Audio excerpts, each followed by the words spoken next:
So one example of that is the new B&D prop and lock.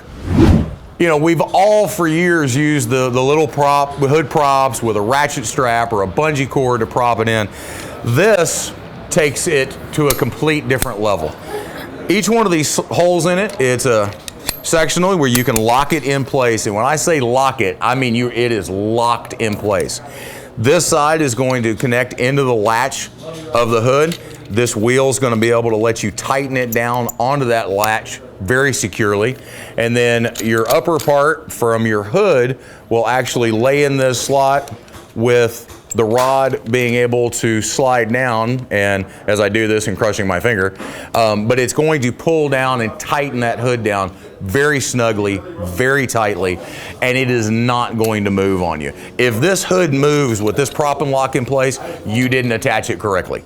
That simple.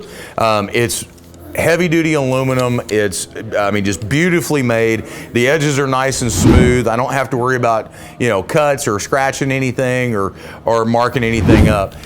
So I highly recommend you getting one of these prop and locks, and you'll absolutely cherish the day that you bought it. I use mine all the time, and you'll be really glad you did. A couple of the other items that he has, I don't have them sitting right here, but the edge pliers, the new tailgater, which is designed for tailgates on pickups, and it holds your tailgate propped open very comfortably where you can work on it at a nice angle.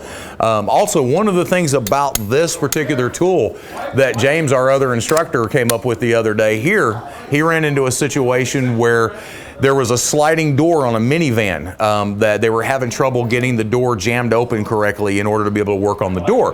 Because, you know, if you close the door, it seals in. If you pull it back, it's got an automatic door and all this mess. So he turned off the auto door, propped this in there at its longest point, which is approximately right here, and it propped that side sliding door open perfectly for them to get in and work on that door. So there's just an added tip via James, that's something that you can definitely do that can help you out. So get yourself a prop and lock, look up the tailgater, look up the edge pliers, and you guys have a great day, and we'll see you soon.